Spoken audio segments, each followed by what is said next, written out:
Channel को star Nobel chapter 13 by यांग यह पूछे बिना नहीं रह सकी। दाओयिन तकनीक को अद्भुत कहा जाता है, लेकिन यह कितनी अद्भुत है। यह आनुवंशिक ऊर्जा प्रशिक्षण की गति को कैसे बढ़ा सकता है। इस समय थोड़े सफ़ेद बालों वाला एक मध्यवर्गीय आयु वर्ग का व्यक्ति बोला, बाई यांग मैं आप बता दूंगा, यदि आप दाओयिन तकनीक का अभ्यास नहीं करते हैं और केवल वुशिन जियांग तियान तकनीक का उपयोग करते हैं तो 5 मिनट के प्रशिक्षण के बाद आपकी कोशिकाएं बाहर जाएंगी, आप और अधिक अवशोषित नहीं कर पाएंगे। लेकिन अगर आप दाओयिन तकनीक का अभ्यास करते हैं तो आपकी सेल क्षमता बहुत बढ़ जाएगी। यह आपको 8 मिनट, 10 मिनट या 1 घंटे तक प्रशिक्षण देने की अनुमति दे सकता है। अधेड़ उम्र के व्यक्ति ने लुओ फेंग और अन्य दो की ओर देखा। क्या आप समझे? यह सुनने के बाद लुओ फेंग अनंत है यह सुनने के बाद लुओ फेंग अंततः समझ गया। दाओयिन तकनीक प्रत्येक कोशिकाओं को हर दिन अधिक खाने की अनुमति देती है। लुओ फेंग ने मन ही मन सोचा, कोशिका ब्रह्मांड की ऊर्जा को अवशोषित करती हैं और इसे आनुवंशिक ऊर्जा में बदल देती हैं, ठीक उसी तरह जैसे कोई व्यक्ति भोजन खाता है। यदि कोई व्यक्ति केवल 3 कटोरी चावल खा सकता है तो दाओयिन तकनीक का अभ्यास करने से उसे 5 कटोरी चावल या 10 कटोरी चावल खाने की अनुमति मिलती है।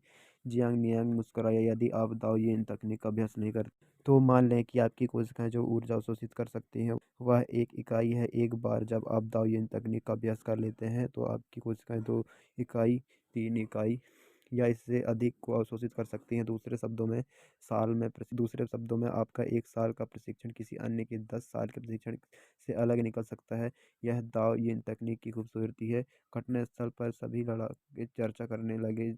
जाहिर है उन सभी के पास दाओयिन तकनीक के बारे में कहने के लिए बहुत कुछ था। दाओयिन तकनीक के संदर्भ में दुनिया के सबसे मजबूत लड़ाके डोजो ऑफ लिमिट्स के प्रमुख होंग ने 9 सिर से पायदान वाली दाओयिन तकनीक बनाई। यदि आप लोग डोजो ऑफ लिमिट्स में शामिल हो जाते हैं और पर्याप्त योगदान देते हैं तो आपको इस शीर्षक पायदान की दाओयिन तकनीक को सीखने का मौका मिलेगा। लुओ फेंग और अन्य दो लुभाने की कोशिश करते हुए सभी लड़ाके मुस्कुराए। विश्व की सभी प्रमुख नेताओं को आशा थी कि उनके पास अधिक से अधिक मार्शल आर्ट होंगे। प्रशिक्षक लुओ फेंग अचानक बोले, हम प्रशिक्षक जियांग नियांग ने लुओ फेंग की ओर देखा कर मुस्कुराते हुए कहा, क्या?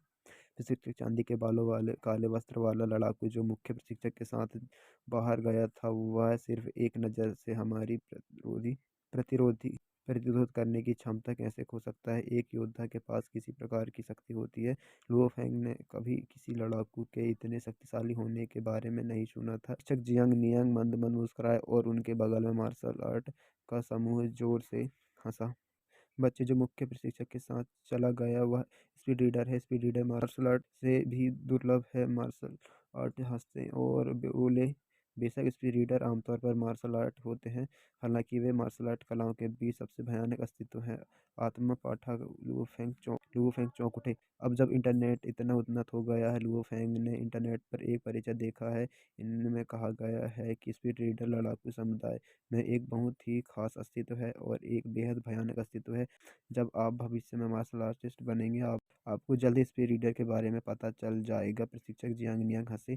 ठीक है, आज की संभावित लड़ाकू परीक्षा यहीं समाप्त होती है। अब आप तीनों घर जा सकते हैं। भावी मार्शल आर्ट आर्टिस्ट प्रमाण पत्र पर मुहर लगानी होगी और नागरिक की पहचान जानकारी में दर्ज करना होगा। वे शायद कुछ दिनों में आ जाएंगे। समय आने पर मैं आपको बताऊंगा। ठीक है, आप सभी वापस जा सकते हैं। हाँ। प्रशिक्षक लुओ फेंग, यांग वू और बाई यांग तुरंत घूमे और प्रशिक्षण हॉल के से बाहर चले गए। जैसे ही वे सेक्टर से बाहर निकले, लिमिट हॉल के सामने सेक्टर के सशस्त्र सैनिकों द्वारा उनकी निगरानी की गई।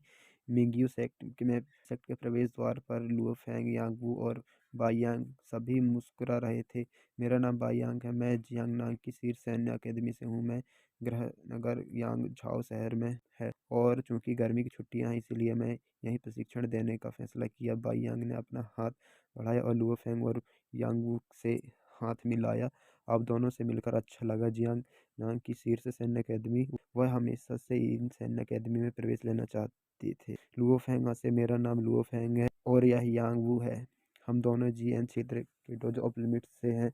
भाई लुओ फेंग का भविष्य असीमित होगा, यह तक कि हमारे कुलीन वर्ग में भी ऐसा बहुत से लोग नहीं हैं जो लड़ाकू बनते हैं। बाई यांग को दोस्त बनाना बहुत पसंद था, जिसने इतनी कम उम्र में एक भावी सेनानी की श्रेणी में कदम रखा। स्वाभाविक रूप से दोस्त बनाकर बहुत खुश था। कौन जानता है, शायद लुओ फेंग भविष्य में एक अत्यंत महत्वपूर्ण व्यक्ति बन जाएगा।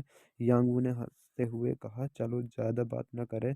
यह भाग्य है कि हम तीनों ने एक ही दिन और एक स्थान पर परीक्षा उत्तीर्ण की है। आज अच्छा दिन है, आइए एक रेस्टोरेंट ढूंढें और अच्छी बातचीत करें। ठीक है, बाई यांग ने उत्तर देते हुए हंसते हुए कहा, चलो चलें। लुओ फेंग भी हंसे। उन तीनों ने अभी अभी भावी सेनानी परीक्षा उत्तीर्ण की है, इसलिए वे सभी बहुत उत्साहित थे। उन्होंने एक साथ दोपहर का खाना खाने के लिए एक रेस्टोरेंट चुना और फिर अपने अपने रास्ते चले गए। लुओ फेंग ने आज थोड़ी शराब पी ली। उसे अपने परिवार को कॉल करना तभी याद आया जब वह मेट्रो में चढ़ गया। हालांकि मेट्रो में बहुत सारे लोग थे, उन्हें डर था कि अगर उन्हें यदि उन्होंने कहा कि संभावित लड़ाकू परीक्षा उत्तीर्ण कर ली तो इससे भीड़ आकर्षित हो जाएगी। जो भी हो, मैं मेट्रो से उतरने के बाद फ़ोन करूंगा। लुओ फेंग अभी भी बहुत उत्साहित था। भावी सेनानी, उनका परिवार इतने सालों से गरीब है और उन्हें इतने सालों तक कड़ी मेहनत की और आखिरकार उसने कुछ हासिल किया। जोंग एन सड़क के किनारे खड़े होकर लुओ फेंग ने अपना सेल फोन निकाला। नंबर डायल करने के बाद लुओ फेंग ने इंतजार किया। फोन से उसके भाई की आवाज़ आई, हेलो। लुओ फेंग ने हंसते हुए कहा, यह मैं हूँ। बेशक, क्या आप नहीं जानते कि आपका भाई किस तरह का व्यक्ति है? बेशक, मैं पास हो गया। हाँ, ठीक है, ठीक है, ठीक है। लुओ फेंग ने फ़ोन उठाया और खुशी से कहा, हेलो माँ, मैं फेंग। हेलो माँ, मैं फेंग।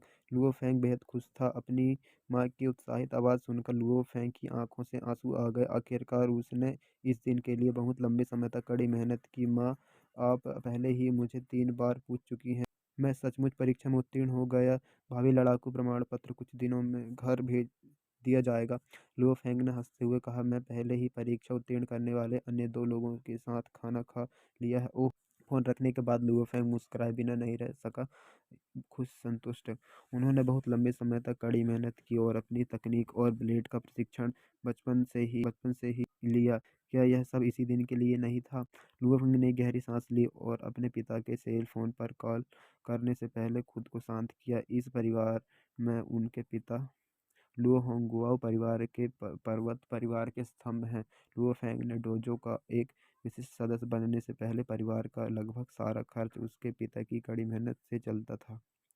हालांकि उसकी माँ काम करती है, फिर भी उसे अपने 2 बेटे की देखभाल करनी पड़ती है। यह उल्लेख करने की आवश्यकता नहीं है कि उसमें से एक विकलांग है।